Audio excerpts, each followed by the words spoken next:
Hi and welcome back. I'm Brittany. This is a vlog for my health journey where I've been focusing on my physical health as well as my mental and spiritual health, because I'm a very firm believer that if you're doing anything for like your health, be it weight loss, you can't just focus on weight loss. You have to focus on your mental health, because if you get up to like I did, like I got up to 300 pounds. The only way you get up to 300 pounds is by overeating, which means there is an issue with food. Got a chicken. She is being very, very vocal. I like my chickens. They are like free therapy. They're super, super interesting little critters. But if you're gonna be like focusing, like if you get up to like 300 pounds, like I did, there's a problem. And so like I go to therapy, for instance, and we talk about like how I got up to 300 pounds and the stuff behind it, and like why I turned to food for like comfort and stuff. Because, you know, if you are dealing with something like that, healing isn't something that you do on your own. It is something that you do with other people, either to like help hold you accountable or to help like get to the bottom of things that you might not think of yourself. And I've been going to like therapy for like probably 6 months, maybe 7. I don't know. I'm gonna have to. I'll ask. I'll see how long I've been going to Compass and how long I've had my like my caseworker who helps me manage like my autism and my ADHD and my bipolar, and like she's like a community support service person, super super like real in, and like she dives into like what it means to be bipolar. Why does this work? Oh, like you have a hard time with like your ADHD and your autism and like your energy levels that comes from like spirals of depression. So like here's how do you find out how many spoons you have in a day? Like how much energy do you have? Like what is your starting level? And what can you reasonably accomplish in that day with the energy you have, and be able to feel productive and not beat yourself up over it?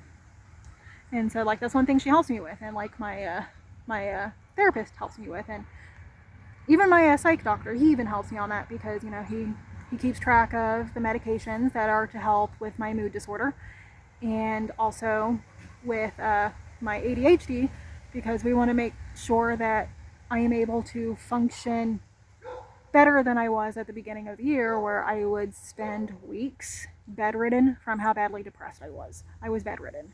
Like I would sleep all day long.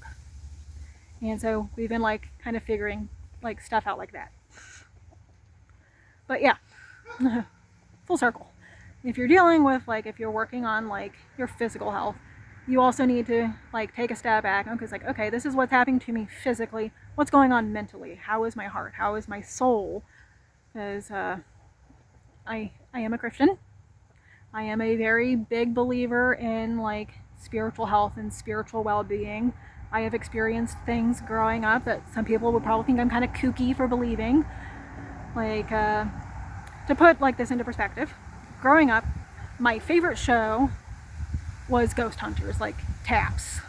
Like I would watch that up like I was eating freaking candy. Like I did like deep dives into like what poltergeists are, or how like demonology, or like spirits, and like hierarchies and all of that type of stuff. Like I am super fascinated by all of that type of stuff, like faith and spirituality, and like its role with humans in general. Like I am super fascinated by it. Like it's one of the things that's like, it's one of my little quirks with the autism. It's like one of the things, it's like one of my little niches that I dig down into. And I do the same thing with like creative writing and like world building and like character flaws and stuff like that. Like I can talk about it forever. Like I super love it. And like my older sister, she is obsessed with mycelium, which is this fungus that's in the ground. Usually like if you pick up a log and there's like this white stuff all under it, it's usually mycelium, and it's a fungus that actually transports nutrients through a forest. So it's like one side of the forest is like missing nutrients. It sends like this little like message through the mycelium, like, hey, we need nutrients, and then they transport the nutrients underground. Like it's super fascinating. Like it's pretty cool. But you know, like I am autistic. I have certain things that I will hyper focus on, things that I can talk about forever about. And like one of like my niches that I've been developing because of the journey I've been on this year is my physical health. So like weight loss and bioavailability, strength training, like cardio versus like body weight exercises versus like actual like weight training, which at the moment I can't do because my hand right here, I have cubital tunnel syndrome, or at least we're like 90% sure I do. We're waiting for a nerve conductive test. But and I am once again getting sidetracked. But yeah, like I can't like do like the full like workouts that I was doing. So like I've been like just focusing like 90% on just like nutrition and making sure that I do not overeat because I am losing weight. I have like 60 pounds, like 50 to 60 pounds to go. I think it's 50 now. I think. Like my goal weight is anywhere from like 140 to like 160. Like that's like my goal is to get into there, which I haven't been there since high school. Because like after high school, gym was no longer mandatory. I had a car, I could drive. I became a couch potato. That all happened. But if you are like in a journey for like healing, you have to address all aspects of the self. And a lot of times it's easier to do that if you have help.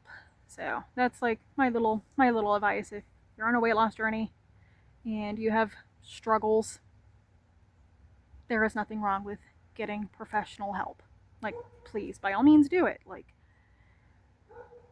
or you know, like if you know people that you can talk to about these type of things, talk to them, because it's easier to do the journey and to put in the work if you're not alone in it. So having like someone there with you, someone who can root you on, or someone that you can use for accountability, like even if it's like a friend that will root you on and be able to like, hey, how was your food today? Or did you get your steps in? Or, you know, stuff like that. Like you can do it. Just do it. Don't wait to start. Just start. Just do it. But one of the things, like, because what I really wanted to talk about, so I guess it's probably gonna have to be the next time around, but was a GLP-1. I've been on one for 7 months. I've lost 60 pounds with it. And I guess like one thing I can't mention is, like I had mentioned, did I do the story about like my therapist noticing that I had lost a lot of weight? I can't remember. I'll find out later. But anyway, if you're in a health journey, focus on all the aspects. And it's like I can go in 100 different directions. I have squirrel brain. I think about a lot of different things on a general basis. Like I watch my 600-pound life, for instance, because I want that reminder of what I do not want to get to. Like, no, I don't want to do that.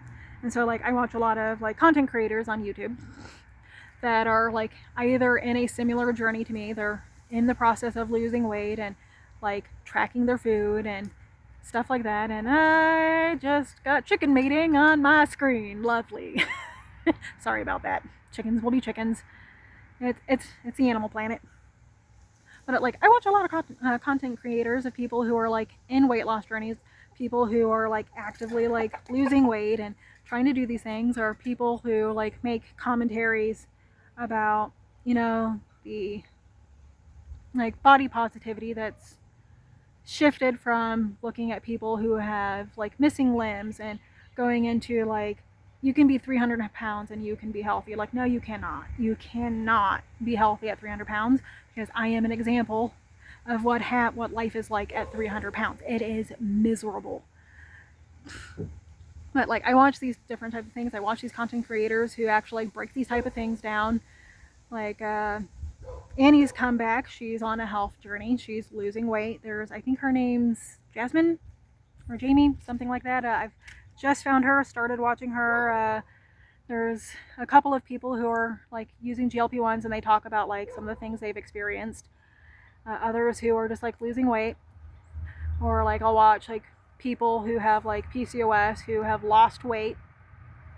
Or like people who used to be big who are now healthy, who make commentaries about like, oh, like, okay, that's like that's a decent food, but here's how you can make it better. Like, and they make those type of comments on other people because they respond to other people. So like I watch a lot of those type of things, because the one thing I had learned is that when you're on a health journey, it's better to watch people who are doing what you're doing, either for inspiration or watch people who have been where you have been, where you're at, and that's what you're trying to get to. And like, so it's like super motivating. And it's just one of those things, like, it's not easy. It is very, very difficult. Like, I know for like a fact, because, you know, I had blood clots at the beginning of the year, then I had my gallbladder removed. I was dealing with undiagnosed bipolar disorder, a bipolar disorder, on top of like autism and ADHD, like little finicky things, along with like anxiety and like this whole shit storm of problems, pardon the French. There is no perfect time to start losing weight and getting things on track. There is no perfect time to start, because we are not promised tomorrow. We have today. We have today, and it's better to start late than to start never. So that's what I'm going to leave it with. So the goal is to probably try a video once a week to every other week. I'm not sure entirely yet, but that's it for today. So I'll see you all next time. Bye.